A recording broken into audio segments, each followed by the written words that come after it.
Merci à Sarah Cissé pour toutes ces informations. Mesdames, Messieurs, nous avons le plaisir de recevoir ce soir dans Soir d'Info Madame Mariam Sow. Bonsoir. Bonsoir, Der. Alors, vous êtes membre du cadre de réflexion et d'action sur le foncier au Sénégal, CRAFS. Le CRAFS qui a tenu une conférence de presse hier mardi au siège du CNCR ici à Dakar à la CICAP Foire. Cette rencontre avec la presse a porté sur la réforme foncière annoncée par les autorités, et si je ne m'abuse, à l'issue du conseil, rappelée à l'issue du Conseil des ministres du 18 juin dernier. Quelles sont les positions de principe du CRAFS sur le foncier pour cette réforme? Bon, le CRAFS, c'est une dynamique nationale qui regroupe la société civile et particulièrement les dynamiques paysannes sous l'égide du CNCR. Donc nos organisations sont membres de ce cadre-là. Et depuis 2010, avec le phénomène d'accaparement des terres, nous nous sommes positionnés comme des acteurs à côté des communautés paysannes pour dire non à l'accaparement des terres et en même temps aussi à participer aux propositions de réforme que l'État avait démarré au vivant avec le professeur Souran. Moustapha Souran, oui. Voilà. Paix à son âme. Oui. Paix à son âme. Voilà. Alors, et donc, nous nous sommes positionnés pour une participation intégrale de cette réforme qui a été annoncée déjà en 1996, mais qui n'a jamais été finalisée. Et là, notre position a été d'aller vers les communautés pour partager, pour que ces communautés-là se prononcent aussi autour de la réforme, qu'elles disent aussi comment elles voient la réforme. Et là, nous sommes allés dans une démarche où, dans un premier temps, il fallait d'abord se donner une vision de politique, et c'est ce que nous avons fait avec la commission. Et après, dans un second temps, il fallait passer à la législation des garde-fous juridiques pour proposer ce que nous avons dessiné comme politique. Mais entre-temps, la commission a été dissoute. Maintenant, le CRAFS a continué de travailler sur ces réflexions, et avec la commission, il y avait des consensus et quelques divergences, mais le consensus fondamental, c'était de garder l'esprit de la loi sur le domaine national. Le peu de terre qu'on a eu à sécuriser jusqu'à maintenant, c'est la loi qui nous a permis. Dès l'instant qu'on avait un consensus de garder l'esprit de la loi, le CRAFS a continué à travailler, à finaliser ce document sur la loi domaine national pour apporter des améliorations avec les communautés paysannes toujours, les juristes et aussi des sociologues, et nous avons des consensus autour de ça. Maintenant, dès l'instant que le président a annoncé une réforme, on rappelle ce que nous avons fait et nous gardons encore notre position de la plus belle manière pour dire non à l'instauration d'un marché foncier, pour dire non à des délibérations tout azimut des titres fonciers dans un pays où on ne se donne pas encore une vision de politique agricole qui sécurise les communautés. Donc on a dit, d'accord avec la commission des titres fonciers, cas par cas, bien encadré, pour que le foncier ne passe pas dans les mains des multinationales. Alors, autre préoccupation également, la volonté est manifeste de réformer de la part des autorités, mais vous avez exprimé un certain nombre de préoccupations, notamment suite à la DPG du Premier ministre, c'était le 27 décembre 2024, annonçant la création d'une agence nationale des domaines et du foncier, censée moderniser et rendre plus transparente la gestion foncière. Vous avez attiré l'attention sur les risques de voir la gestion du foncier rural échapper aux collectivités. Exactement. D'abord, il y a eu l'honorable Amadouba qui a annoncé, qui est en tout cas sorti pour dire qu'il faut que le foncier soit remis dans les mains de la plus haute, en tout cas au niveau de l'État. C'est l'agence certainement que vous annoncez ici. Mais là, on dit vraiment non. Il faut que le foncier continue à rester sous le contrôle des communautés et des collectivités locales. Parce que aussi le foncier qui a été donné à des multinationales, l'État est toujours complice. Toute délibération, il y a le sous-préfet, il y a le préfet. Donc si l'État prend en main ce foncier-là pour mieux contrôler, pour mieux gérer, je dis quand même, et surtout encore, on continue à croire, c'est les multinationales qui doivent faire notre agriculture, c'est les multinationales qui doivent régler notre faim. On oublie que ce sont les exploitations familiales qui constituent les premières entreprises rurales autour desquelles on doit vraiment apporter tous les investissements qu'il faut, tous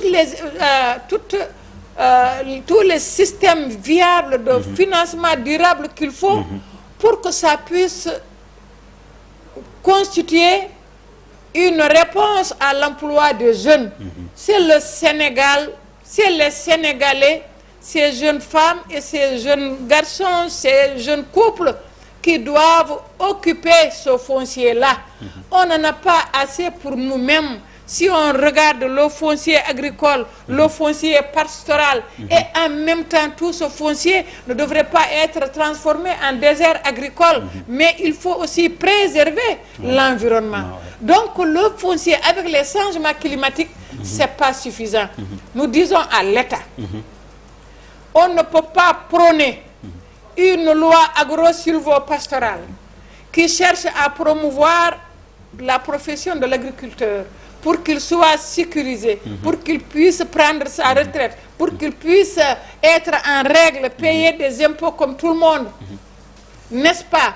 Faire de l'agriculture un métier rentable et en même temps penser à céder ses terres à des multinationales qui prennent des milliers d'hectares où on n'a pas de contrôle, qui les transforment en titre foncier. Mais on ne peut pas chasser le laman, chasser le Jom Lady et instaurer d'autres lamana, d'autres Jom Lady qui ont des moyens. Mais quand même, on ne va pas devenir des autochtones, des indigènes, des paysans sans terre dans notre terre. Non, on dit à l'État qui est là, non à ce phénomène-là. Ils n'ont qu'à venir.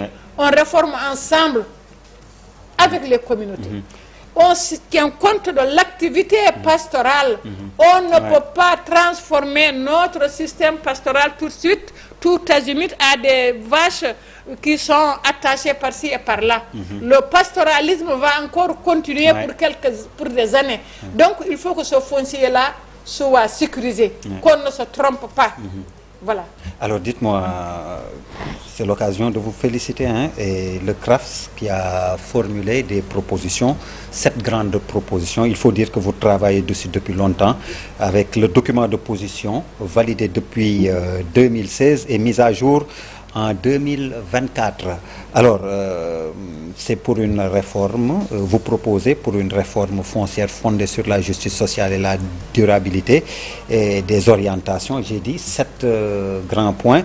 On peut dire entre autres, vous allez les commenter, le refus de la marchandisation foncière, il y a le partenariat équitable avec les investisseurs, gouvernance foncière participative, là vous parlez de création de comités villageois paritaires et inclusifs, la mobilité foncière strictement encadrée, il y a aussi la reconnaissance des droits coutumiers, la protection des espaces communs et des terres agricoles et enfin les droits fonciers des femmes et des jeunes.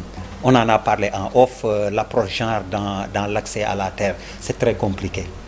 Oui, donc tous les points que nous avons cités, on ne dit pas non aux investisseurs, mais quel investisseur?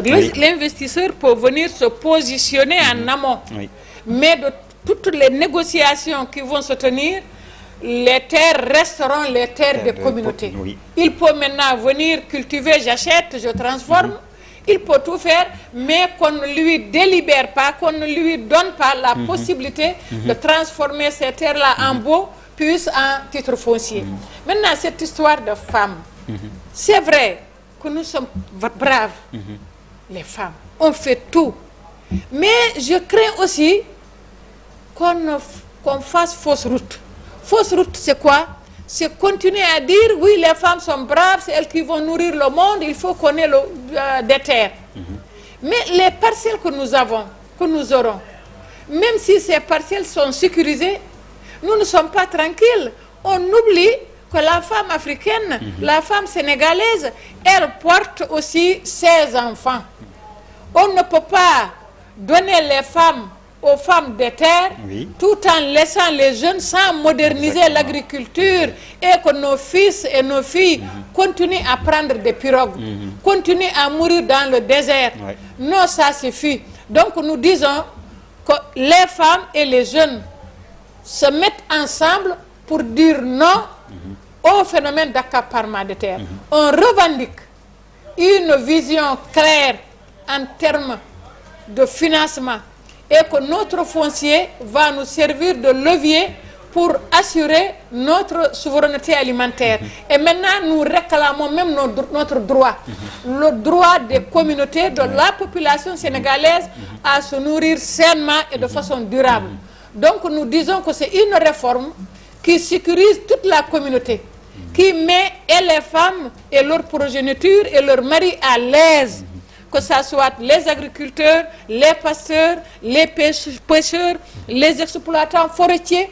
Donc cette population rurale qui vit de ça, il faut qu'elle arrive pour une fois à être une population digne et fière de vivre dans leur propre milieu. Et Mme Mariam Sow, comme par hasard, dans l'actualité, il y a Sousoum dans le Ndiaganiao. Quel commentaire cela vous invite? Moi, je crois que nos États doivent faire encore beaucoup attention. Certes, la loi donne à l'État d'exploiter toutes les ressources minières. Mais ces ressources minières ne doivent pas être exploitées n'importe comment. Venir trouver une population qui cultivait sur ces terres-là. Vous avez trouvé qu'il y a des mines, il y a du gaz, pétrole, il y a du phosphate, il y a je ne sais pas quoi, ou même de l'or. Mais quand même, prenons le temps de réfléchir sur cette exploitation-là par rapport aux droits des communautés qui vivaient sur cette terre. Si on doit les enlever de là-bas, où est-ce qu'il faut les mettre pour continuer à cultiver? Et moi, je suis contre sur ce principe de compensation. On ne peut pas compenser une terre qui, pendant des années, donne de la nourriture aux grands-pères, aux fils et aux petits-fils et pour les générations futures, dire qu'il y a ceci, je vais exploiter, et tout ce qu'ils ont exploité jusqu'ici, les phosphates de Taïba, dans la zone de Niaï, mais combien de dégâts qui sont là-bas. Mais je ne vois pas qu'est-ce que ça a apporté à notre État. On continue à emprunter, à chercher des sous, n'est-ce pas? On continue à faire... Et là, la population des Niaï souffre de maladies incurables. Un verger ou bien une petite parcelle d'1 hectare qui donnait 7 millions par an à un maraîcher et que cela était transmissible sur plusieurs générations, aujourd'hui c'est creusé, c'est gratté avec tout ce qu'il y a, mais il y a que la pauvreté qui continue à s'installer dans sa zone. Je suis à côté de ces paysans de Sousoum, à leur côté, et je dénonce vigoureusement cette expropriation. Même si c'est le droit de l'État, l'État oublie qu'il est le père de la nation. C'est l'État qui doit défendre l'intérêt de ces communautés-là. De la même manière que le système de GES, on doit arrêter de penser que c'est les autres qui doivent faire notre agriculture. Ce qui se passe à Sandiara, on aurait pu, les 500 hectares d'un village donné à un Espagnol avec 2 forages, et des bassins de rétention, si on avait affecté ça aux jeunes du village, 2 à 3 hectares, ce qui justifie la loi agro-silvopastorale, ils deviendront des professionnels de l'agriculture familiale. Et les encadreurs, c'est des techniciens sénégalais. L'État n'a qu'à subventionner cela.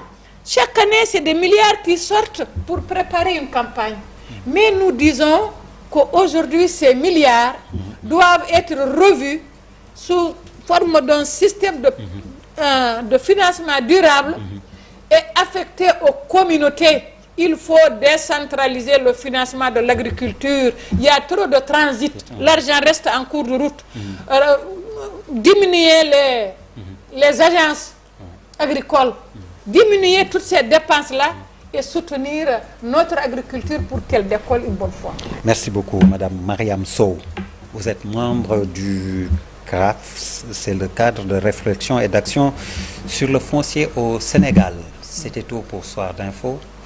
Merci de nous avoir suivis. Excellente suite de programmes sur la TFM, la télévision Futur Média. Merci, bonsoir.